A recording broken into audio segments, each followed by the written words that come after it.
बिस्मिल्लाहिर्रहमानिर्रहीम और अस्सलामुअलैकुम। 6 नवंबर पाकिस्तान में जुमेरात की दोपहर और सबसे पहले काउंटडाउन 23 डेज टू गो। 23 दिन बाकी हैं फील्ड मार्शल आसिम मुनीर की दूसरी रिटायरमेंट और मुल्क में नए आर्मी चीफ के आने में।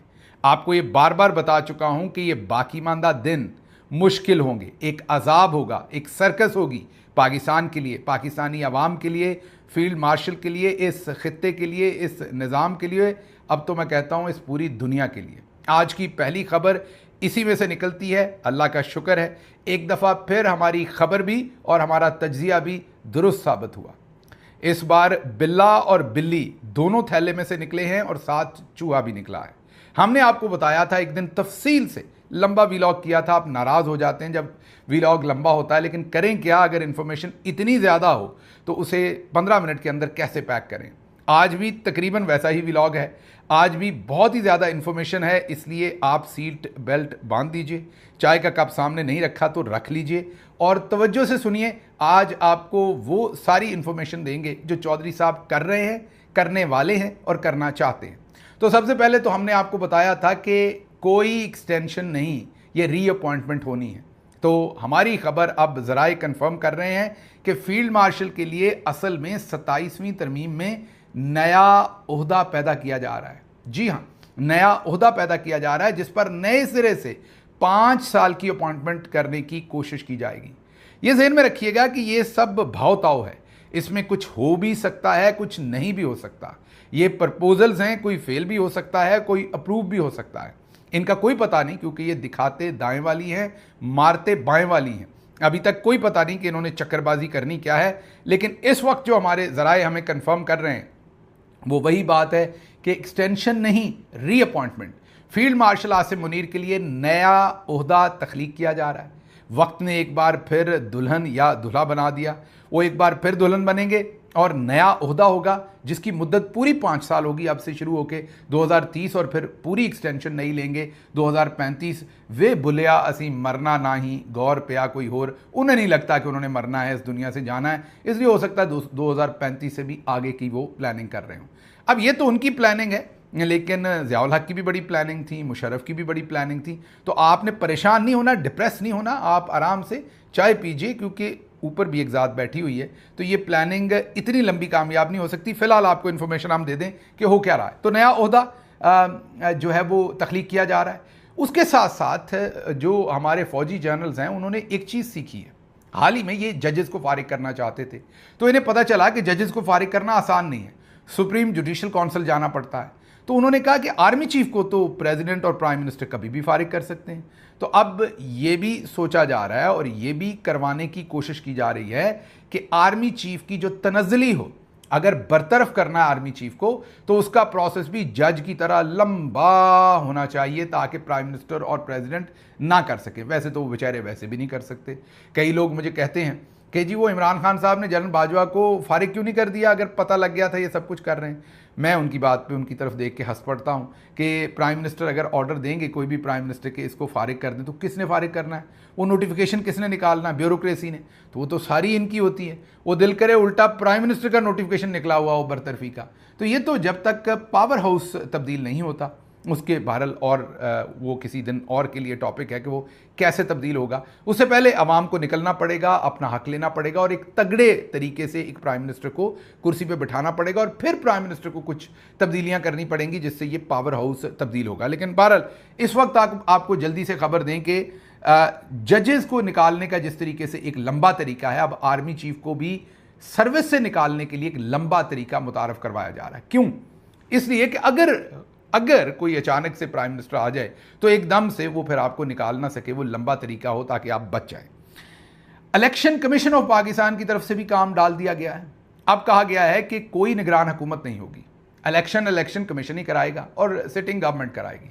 जैसे मोदी करवाता है इंडिया में, जैसे कहते हैं अमेरिका में, वो मॉडल यहाँ पर कोई निगरान हुकूमत नहीं आएगी। तो वो मसला ख़त्म हो गया हिज़्ब इख्तिलाफ का, अपोजिशन लीडर का, कि मिल के केयर टेकर गवर्नमेंट लगानी है। तो कोई निगरान हुकूमत केयर टेकर नहीं होगी, जो हुकूमत बैठी होगी वही इलेक्शन करवा देगी और इलेक्शन कमीशन को और तगड़ा कर दिया जाएगा। फिर कौमी असम्बली की मुद्दत जो है वो एक्सटेंड करनी है। ये भी प्लानिंग हो रही है। ये सब कुछ इस ज़हन में रखिए कि ये ज़राए से है, ये कोई कागज़ मेरे सामने नहीं मौजूद। ये मैं इस तरह नहीं कह रहा कि ये सब कुछ ही होना है, इनमें से कुछ हो सकता है, कुछ नहीं हो सकता, लेकिन बहुत ही मुतबर ज़राए हमसे ये डिस्कस कर रहे हैं, इसलिए हम आपके सामने ये चीज़ रख रहे हैं। लेकिन अगर मेरे सामने कागज़ होता तो मैं 100% ऑथेंटिसिटी के साथ आपसे बात करता, वो नहीं है यहाँ। अच्छा, आगे चलिए ज़रा। कौमी असम्बली की मुद्दत शायद बढ़ा दी जाए, मतलब वो जो 2 साल गुजर गए हैं वो गुजर गए, आगे 5 साल उनको भी फील्ड मार्शल के साथ ही नए दे दिए जाएं, ताकि you scratch my back, I scratch your back, या जो भी चीज़ आपने स्क्रैच करवानी है ये करने को तैयार हैं इस वक्त जनरल साहबान। वो कहते हैं हमें 243 के तहत नया ओहदा बना कर दें, 5 साल के लिए दें, आप भी ले लें 5 साल, हमें कोई मसला नहीं। एग्जीक्यूटिव मजिस्ट्रेट के जो सदर मुशर्रफ, आपको बताया ना कि आर्मी चीफ एक आता है ये करता है, दूसरा आता है रिवर्स कर देता है। 78 साल ये समीउल्लाह कलीमुल्लाह हमारे साथ खेलते रहे हैं। मुशर्रफ साहब आए, उन्होंने कहा कि पाकिस्तान तो तब आगे बढ़ेगा जब लोकल गवर्नमेंट सिस्टम आएगा, और उन्होंने मजिस्ट्रेट के जो एग्जीक्यूटिव इख्तियारात जो हर डीसी के पास होते हैं, किसी को भी पकड़ के, मतलब डीसी जज भी होता है, जो अदालती इख्तियारात उसके पास है, डीसी के पास एग्जीक्यूटिव इख्तियारात अदालती कह दिए माजरत के साथ, जिसमें वो एग्जीक्यूटिव के तहत वो मजिस्ट्रेट के इख्तियारात मीन अदालती इख्तियारात एक एग्जीक्यूटिव को दे देने, वो जो चल रहा था मुशर्रफ साहब ने बंद किया था, ये उसे वापस ला रहे हैं। अब आपके जहन में होगा वापस क्यों ला रहे हैं? इसलिए ला रहे हैं कि आप इस्लामाबाद देखें, इस्लामाबाद में कोई प्रॉब्लम नहीं है, कोई चीफ सेक्रेटरी नहीं है ऊपर, कोई वज़ीर आला नहीं है, कुछ नहीं है, एक कमिश्नर लगाया हुआ है इस्लामाबाद के अंदर, वो कमिश्नर ISI ने अपना बंदा लगाना है सिर्फ, और फिर उस कमिश्नर ने नीचे डिप्टी कमिश्नर और सब कुछ उन दोनों ने करते जाना है। किसी को आपने 3 MPO में पकड़ना है, उठाना है, बंद करना है, दफ़ा 144 है, जो कुछ भी करना है ISI के लिए बड़ा आरामदेह काम है। कोई जज आगे पीछे करवाना है, सब कुछ करना है इस्लामाबाद में, सब मैनेजेबल है। ऑन कॉन्ट्रेरी जो दूसरी जगह हैं वहाँ पर आपको फिर सारा कुछ, क्योंकि पूरी हायरार्की है सूबे की, तो ISI को बड़ी मुश्किल होती है जब कोई बंदा चुकवाना है, सज़ा दिलवानी है, कुछ चीज़ बंद करवानी है, खुलवानी है, तो ISI अपने लिए 1 विंडो ऑपरेशन करवाना चाहती है, मजिस्ट्रेट्स के पास एग्जीक्यूटिव इख्तियारात जो उनके थे वो वापस लाना चाहती है। फिर बिलावल साहब निजी महफिलों में कहते हैं कि मैं ये करना नहीं चाहता लेकिन मैं बहुत मजबूर हूँ, तो बिलावल साहब हिम्मत कीजिए, नहीं करना चाहते तो पब्लिकली बात कीजिए, और अगर नहीं कर सकते तो चुप करके अमेंडमेंट कीजिए। मसला क्या है? अच्छा, बाज़ लोग ये कहते हैं कि इस सारे काम से, ये जो ऊपर वाला मैंने आपको गिनवाया है, इससे वफाक ख़तरे में पड़ जाएगा, क्योंकि 18वीं तरमीम भी वापस करेंगे, बाकी भी सारे मामला जो आर्मी चीफ का नया ओहदा और सब कुछ, तो इससे काम बहुत सारा ख़राब होगा। लेकिन इनको इससे क्या, इनको क्या 1971 में इससे था जब मुल्क तोड़ दिया था उस वक्त के आर्मी चीफ जनरल याया खान ने, इनको इन चीज़ों से कोई नहीं, अपना मामला है। अच्छा जी, 243 जो कॉन्स्टिट्यूशन के अंदर जो तब्दीली करनी है, जिसके तहत ये नया ओहदा और आर्मी चीफ की सारी मौजें लगवानी है, उसको अब टेलीविज़न के ऊपर डिस्कस नहीं किया जा सकता। ISI ने मना कर रखा है। हामिद मीर साहब ने ISI का नाम तो नहीं लिया, लेकिन उन्होंने टेलीविज़न पर गवाही दी है कि उन्होंने अपने शो में 243 को डिस्कस किया, उसको काट दिया गया बाद में टीवी चैनल की तरफ से, और बताया गया कि इजाज़त नहीं है। जी हाँ, और ये 2 दिन पुरानी बात है, ISI ने पूरे टीवी चैनल्स को कह रखा है कि 243 को आपने डिस्कस नहीं करना।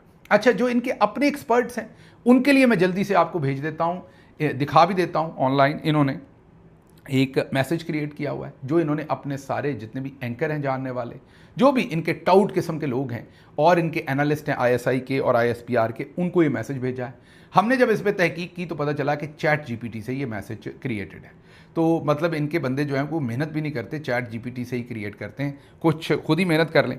तो वो प्रोपेगेंडा है कि अगर 243 पे या इस अमेंडमेंट पे टेलीविज़न के अंदर बात हो तो आपने जवाब क्या देने। तो उन्हें पूरा एक प्रोपेगेंडा ISI की तरफ से घड़ के दिया गया है।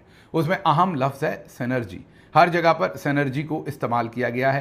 ये सारी आपकी वाकई सिनर्जी है जिससे आपने लूट मार मचा रखी है। तो वो जो पूरा मैसेज है आपको स्क्रीन पर दिखा रहे हैं, वो पूरा मैसेज जो है वो प्रोपेगेंडा 1 जो पहला प्रोपेगेंडा है, ये अब अपने बंदों को तैयार करवाया जा रहा है, उनको बताया जा रहा है कि ये प्रोपेगेंडा है। आप टीवी पे जाएंगे तो ये प्रोपेगेंडा हो रहा होगा, तो आपने इसका जवाब कैसे देना है।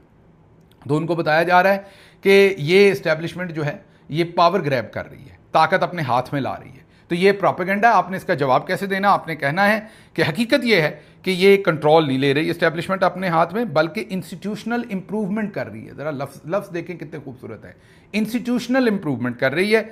और ये जो अमेंडमेंट है ये कॉन्स्टिट्यूशनल कोर्ट को प्रपोज कर रही है, ताकि जो कॉन्स्टिट्यूशनल मैटर्स हैं, डिस्प्यूट्स हैं, उन्हें स्विफ्टली, लफ्ज़ देखें ज़रा कितने खूबसूरत है ISI इस्तेमाल कर रही, स्विफ्टली और हैंडल कर सके, और IS जो सुप्रीम कोर्ट है उसके ऊपर बोझ भी कम हो सके, और इंसाफ की फराहमी जो है वो तेज़ तरीन हो। दूसरा जनाब प्रोपेगेंडा क्या हो सकता है ISI के खिलाफ, जिसका वो जवाब लोगों को बता रहे हैं। वो कह रहे हैं कि हमारे खिलाफ दूसरा प्रोपेगेंडा होगा कि इट वीकन्स जुडिशियल इंडिपेंडेंस।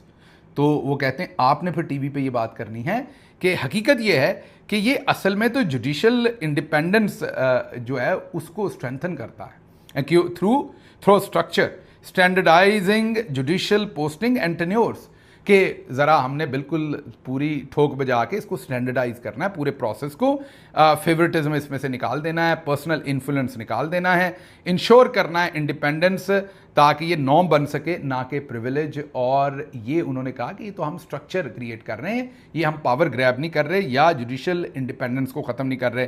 तीसरा प्रोपेगेंडा ये हो सकता है कि जो प्रोविंशियल ऑटोनॉमी है उसको रिवर्स कर देना है, 18वीं तरमीम को रिवर्स कर देना है। तो ISI कहती है आपने इस प्रोपेगेंडे का जवाब इस तरह से देना है कि NFC अवार्ड जो है उसको रिव्यू कर रहे हैं फाइनेंशियल बैलेंस क्रिएट करने के लिए। फिर ज़रा लफ्ज़ चेक कीजिए कितना खूबसूरत है। फिर वो प्रोपेगेंडा 4 है, article 253 will politicise the army. ये प्रोपेगेंडा वो कहते हैं हो सकते हैं कि आर्मी के अंदर सियासत इन्वॉल्व हो जाएगी, या आर्मी सियासत करेगी, आर्मी के अंदर सियासत हो जाएगी, या आर्मी सियासी हो जाएगी। तो उसका उन्होंने कहा कि उसका जवाब आपने दे देना है कि हकीकत ये है कि ये तो रिवीजन कर रहे हैं, modernise concept of command not the hierarchy of command. आप ज़रा गौर कीजिए, ज़रा चैट GPT से अंग्रेजी कैसी निकाली है, ताकि बंदा ये हुण मैनू ये दसो कि तुहाडे टाउटां नूं समझ आएगी, जाके बेचारे बोलणगे की। अच्छा आगे चलें। It alliance Pakistan defence framework with modern warfare demand for jointness and synergy between civil and military planning to keep up the modern, मतलब सब बकवास के ये सिनर्जी क्रिएट हो रही है मॉडर्न वॉरफेयर के लिए, हम ये सब कुछ कर रहे हैं, फील्ड मार्शल साहब के लिए कुछ नहीं कर रहे। ये सारी जो अमेंडमेंट हम करवा रहे हैं आर्मी चीफ के ओहदे में, ये ज़रा नई सिनर्जी है, मतलब सब बेशर्मी लफ्ज़ों की है और घोटाला है, और छुपने की तरीका है कि आप टेलीविज़न पर बस लंबी लच्छेदार बातें करके इस प्रोपेगेंडे को फेल करना है आपने, जो आपके खिलाफ हो रहा है। अच्छा जी आगे, it designed to weaken the election commission. उन्होंने कहा नहीं, इलेक्शन कमीशन को भी स्ट्रेंथन कर रहे हैं, रीस्ट्रक्चर कर रहे हैं, पता नहीं क्या कुछ लिखा हुआ है टाइमलाइंस ताकि बेहतर हो जाएं और फलां हो जाए, वो भी सब झूठ है। फिर आगे जी प्रोपेगेंडा 6, मैजिस्टेरियल जो पावर्स हैं उसके ऊपर भी ऐसे ही लफाजी है कि नहीं नहीं नहीं, ये तो हम अच्छाई के लिए कर रहे हैं, बुराई के लिए थोड़ी कर रहे हैं। फिर प्रोपेगेंडा 7 जो है उसके लिए कि ये कोई रेवोल्यूशनरी सिस्टम है कि एवोल्यूशन है, वहाँ भी अल्फाज के साथ सारा खेल है। अपने जितने भी नालायक हैं उन्हें ये चैट GPT से पूरा मैसेज बनाकर भेजा है और कहा है, माजरत मैं बहुत तेज़ी कर रहा हूँ, यकीन कीजिए मुंह भी खुश्क हो जाता है इतना तेज़ी से बोलते हुए, क्योंकि आपने बंदूक पकड़ी हुई है कि तेज़ी से करें वीलॉग, आपने लंबा नहीं करना। तो कट भी इसमें कोई नहीं होता, सांस लेने की भी जगह नहीं होती हमारे पास, ताकि इन्फॉर्मेशन आपको ज़्यादा से ज़्यादा जा सके। तो ये 7 प्रोपेगेंडाज के ऊपर मैसेज, जिसमें सिनर्जी, इंस्टीट्यूशनल स्ट्रेंथ और पता नहीं फ्रेमवर्क और क्या कुछ डाल के अपने टाउट्स को दिया गया कि आप टीवी पर जाके ये बोलें। तो ये बकवास चल रही है जी 2-3 दिन से, और आप इसी तरह की चीज़ें सुनेंगे। ये अब वो तमाम फीडिंग है जो ISI कर रही है और कह रही है कि 243 पे बात ही नहीं करनी है तो इस तरह से करनी है, ये वहाँ से मामला है। अच्छा अगली खबर आपको देते हैं, वो इंटरेस्टिंग होगी। इस सब के बाद जो हमारे फैसल वाडा साहब हैं उन्होंने कह दिया कि पाकिस्तानी फ़ौज जो है वो कमज़ोर है, और साथ वज़ीर ख़जाना जो औरंगज़ेब साहब हैं उन्होंने भी कह दिया कि पाकिस्तानी फ़ौज कमज़ोर है। अच्छा इन दोनों ने कहा कुछ और है, लेकिन उसका मतलब यही निकलता है। मसलन जो फैसल वाडा साहब हैं उन्होंने कहा है कि आर्टिकल 243 में तरमीम करके फ़ौज को मजबूत किया जाएगा। इसका दूसरा मतलब तो यही कि फ़ौज इस वक्त कमज़ोर है, तो तरमीम करके फ़ौज को मजबूत किया जाएगा। इसका मतलब है कि फैसल वाडा कह रहे हैं कि इस वक्त फ़ौज कमज़ोर है, तरमीम करके फ़ौज को मजबूत किया जाएगा। फील्ड मार्शल आसिम मुनीर और वज़ीर आज़म शहबाज शरीफ का नेमोल बदल नहीं है, ये फैसल वाडा कह रहे हैं। अच्छा जो आपके औरंगज़ेब साहब हैं उन्होंने अखीरी कर दी है, वो कहते हैं कि फ़ौज की मदद के लिए, फ़ौज को मदद दरकार है, तो फ़ौज की मदद के लिए हुकूमत को अपने अखराजात कम करना होंगे। ये भी कह रहे हैं कि फ़ौज कमज़ोर है, तगड़ा करना है उसे, ग्लूकोज के टीके शीके लगाने जर्नैलों को सारों को। तो हुकूमत ने 24 सरकारी इदारे बेचने का फैसला किया है। कितने? 24 सरकारी इदारे बेच देने ने, बेच के तो फ़ौज को मदद की ज़रूरत है, तो उसको तगड़ा करना है, उसको तगड़ा करने की ज़रूरत है, तो उनको पैसे चाहिए। अब हम आपको अंदर की बात बताते हैं। जर्नैलों ने यह फड्डा डाला है कि जनाब 18वीं तरमीम ख़त्म करें, बाकी सारे काम ख़त्म करें, साढ़े पैसे पूरे करो, साडा हक इत्थे रख, बल्कि तुहाडा भी हक इत्थे रख। वो कहते हैं साडा ते तुहाडा दोवां दा हक इत्थे साडे सामने रख। जर्नैलों ने यह कह दिया है कि सानू साढ़े पैसे पूरे करके दो। मैंने एक दिन पहले भी पंजाबी की एक कहावत सुनाई थी, अब उर्दू स्पीकिंग फिर जूता उतार के मेरे पीछे ना पड़ जाइएगा। हमारी पंजाबी की एक कहावत है, बल्कि एक ज़रबुल मिसल है, एक पंजाबी की सेंग है कि लागियां ने लाग लैने कुड़ी भावें जांदी रंडी हो जाए। मतलब कि जो लाग है, जो टिप लेने वाला है, जो वहाँ गांव में काम करता है आपकी शादी पे, उसने तो अपनी टिप लेनी है, मतलब लाग लेना है। उससे क्या, लड़की भले जाती जिसकी शादी हुई उसका शौहर मर जाए और वो रंडी हो जाए।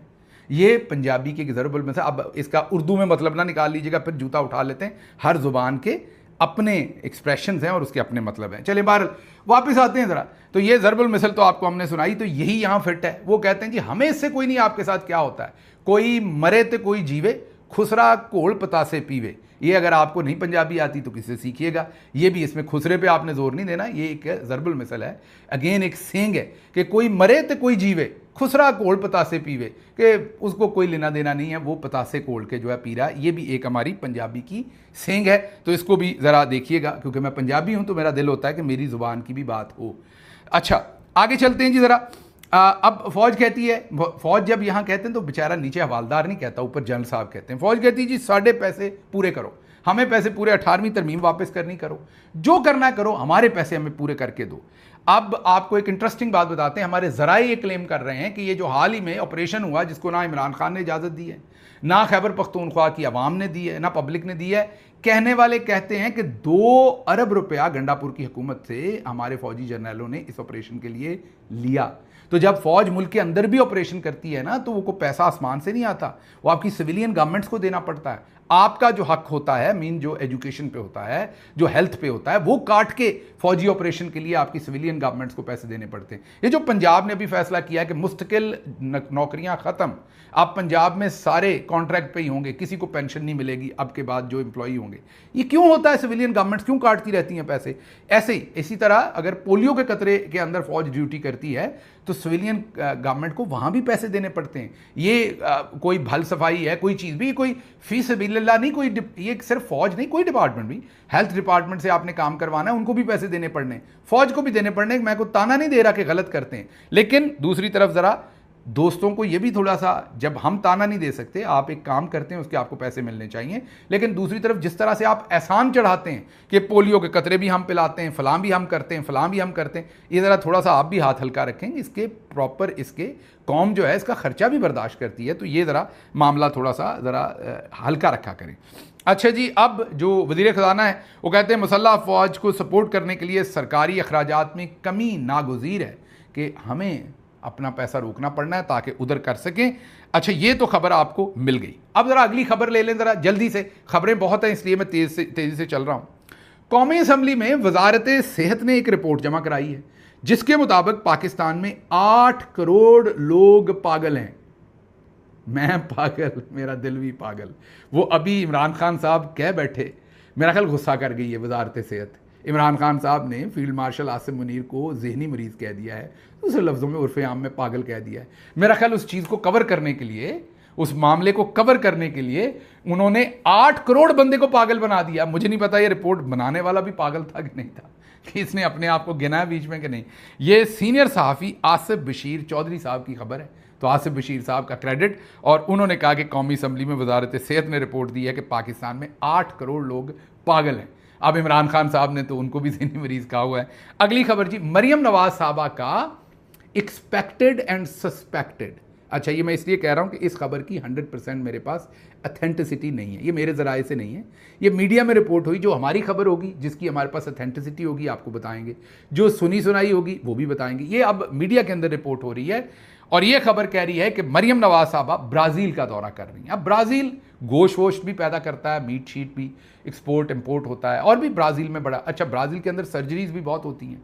ब्राज़ील के अंदर सनत है, पूरी सर्जरी की सनत है, लोग सर्जरी करवाने भी जाते। मैं ये नहीं कह रहा बाजी जा रही हैं वहाँ सर्जरी करवाने, नया ना काम कर दीजिएगा मेरा, मैं उन्हें बाजी कहता हूँ क्योंकि ब्राज़ील वाले सर्जरियाँ पता नहीं कौन कौन सी करते हैं। इसलिए मेहरबानी करके उस तरफ ना, मैं सिर्फ बता रहा हूँ कि ब्राज़ील के अंदर बीचेज़ हैं, ब्राज़ील के अंदर बहुत लोग टूरिज़म के लिए जाते हैं, ब्राज़ील बड़ी लाइवली नेशन है। ब्राज़ील के अंदर ये मैंने आपको जैसे बताया कि मीट के फार्म्स और ये सारा जो लाइव स्टॉक का काम बहुत ज़्यादा है, और मैंने कहा कि सर्जरीज़ भी लोग खुसूसी तौर पर करवाने जाते हैं। कुछ 1 दो सर्जरीज तो ऐसी हैं जो वहाँ की सबसे मशहूर हैं, वो आप कर सकते हैं गूगल वगैरह। तो ये हो सकता है पंजाब गवर्नमेंट कोई उनके साथ हमारे हॉस्पिटल्स का कोई ऐसा एग्रीमेंट करवाए, अगर बाजी वहाँ जा रही हैं कोई MOU वगैरह साइन करे तो हमारे लोग वहाँ वो सर्जरियाँ करने जाएं, या वाइस वर्सा। मैं कुछ ज़्यादा उस सर्जरी के ऊपर मैं ज़्यादा इतनी दस्तरस नहीं रखता, किसी पे भी नहीं रखता खैर, लेकिन ये खबर थी तो आपके सामने रख दी है।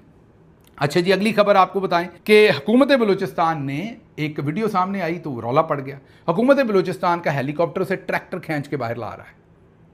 तो वो पूछा कि जनाब एक ही काम है, ये हेलीकॉप्टर क्या ट्रैक्टर ही, तो फिर हेलीकॉप्टर में बैठने की क्या ज़रूरत है कि ट्रैक्टर खींच रहा है?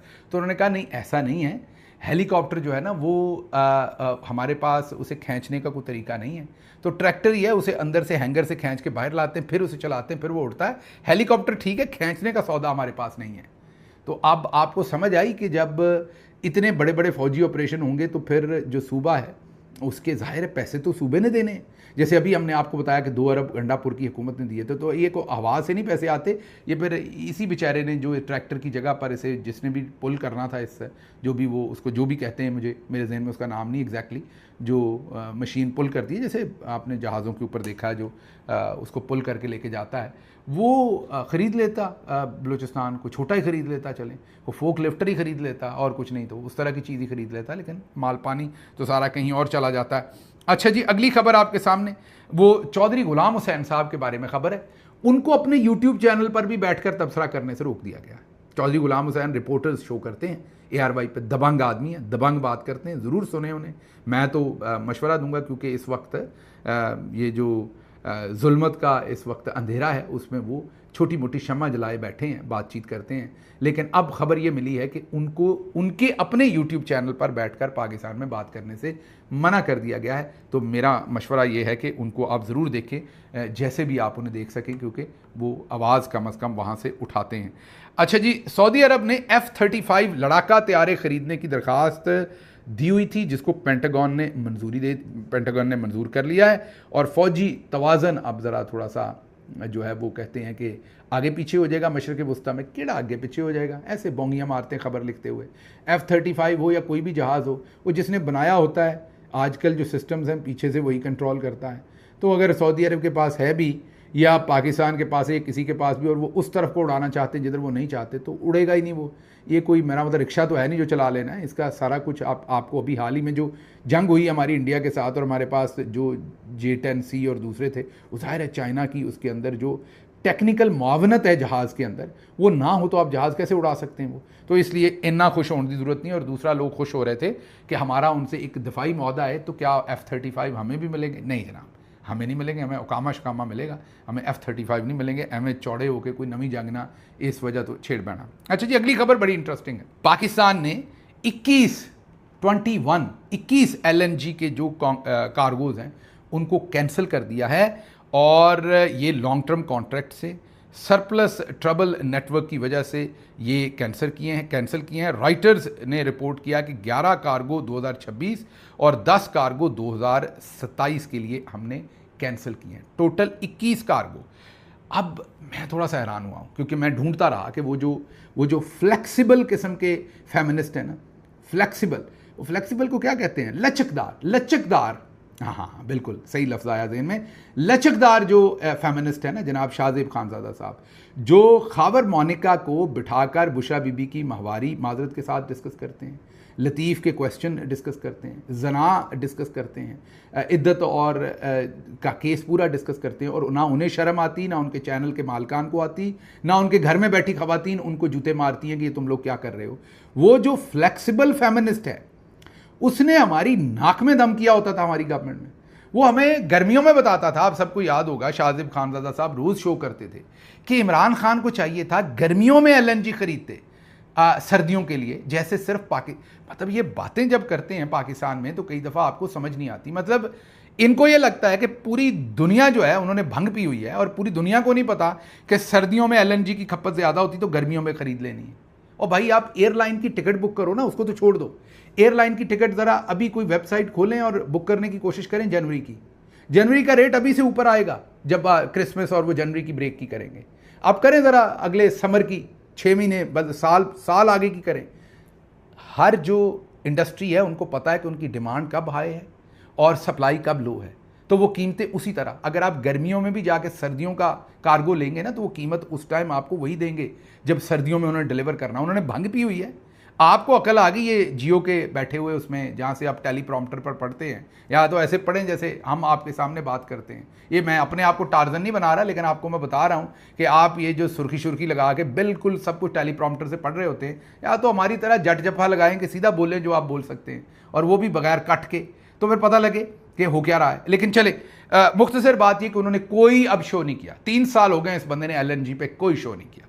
उस वक्त ये रोज शो करते थे कि इमरान खान ने एक कार्गो क्यों कैंसिल कर दिया। अब 21 कार्गो कैंसिल हुए हैं, और 2026 के भी हुए हैं, 27 के भी हुए हैं। ये बिल्कुल जो लचकदार ये फेमिनिस्ट है, ये फेमिनिस्ट क्या होता है उर्दू में, उसको क्या कहेंगे, चलें आप उसको ज़रा ढूंढिएगा, कमेंट में मुझे बताइएगा, या मैं खुद ढूंढूंगा। मेरे जहन में इस वक्त उसका उर्दू नहीं है, उसकी माजरत उसके लिए, उर्दू स्पीकिंग शायद उसका बेहतर तर्जमा कर सके। लेकिन आपको ये बेशर्मी अब नज़र नहीं आ रही, टेलीविज़न पर ये कहीं नज़र नहीं आ रहे, तो आप ज़रा गौर कीजिए कि उस वक्त इनके ताने बाने कहाँ से हिलते थे।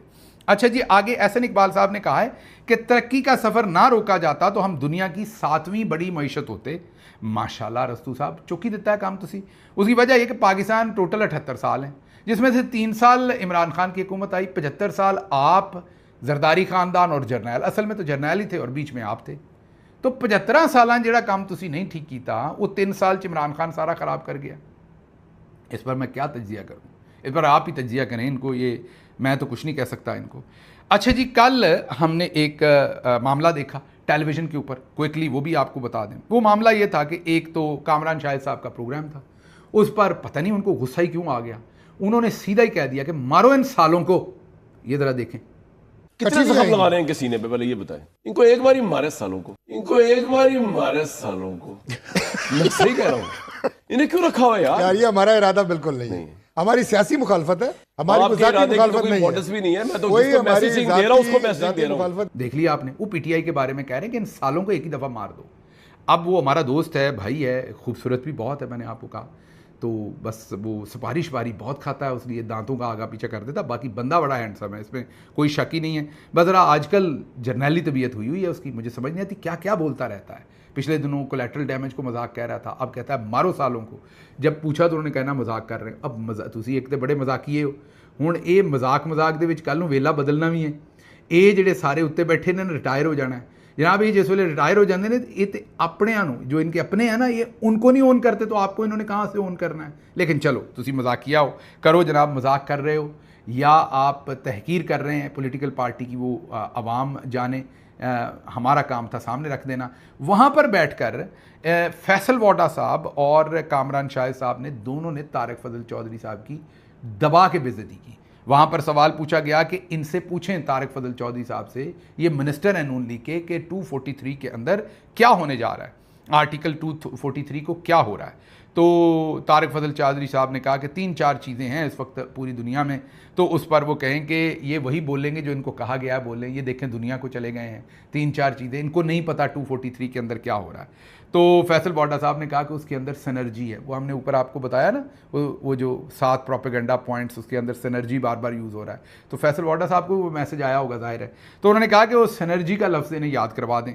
तो उस पर कामरान शाहिद साहब का हासा निकल गया। उन्होंने कहा कि वो मुश्किल लफ्ज़ है, भूल गए होंगे, ज़रा रट्टा लगा दें। अब मैंने सिर्फ इसमें यह बताना है आपको कि गौर कीजिए कि एक MNA बनना, एक सेनेटर बनना, किसी भी मुल्क में मेंबर नेशनल असम्बली बनना या सेनेटर बनना, कितने एक इज़्ज़त और रुतबे और मर्तबे की बात होती है, और पाकिस्तान में भी कभी होती होगी। अब ज़रा गौर कीजिए कि हमारे 2 ऐसे दोस्त जो इस्टेब्लिशमेंट के बहुत करीब हैं, जनरल्स के बहुत करीब हैं, वो टेलीविज़न पर बैठकर लाइव तारिक फजल चौधरी साहब की बेइज्जती करवा रहे हैं। एक उन बेचारों से तरमीम करवा रहे हैं, एक उनसे थूका हुआ वो चाट रहे हैं। मीन आप माजरत इस लफ्ज़ पर, लेकिन नवाज शरीफ साहब क्या क्या बयान देते रहे, वोट को इज्जत दो। एक उनसे थूका हुआ चटवा रहे हैं और ऊपर से उनको जूते भी मार रहे हैं, उनकी बेइज्जती भी कर रहे हैं। तो मैं इसकी मजम्मत ही कर सकता हूँ, और मैं क्या करूँ। मुझे यहाँ से इजाज़त दीजिए। अल्लाह आपका हामी नासिर हो। पाकिस्तान जिंदाबाद।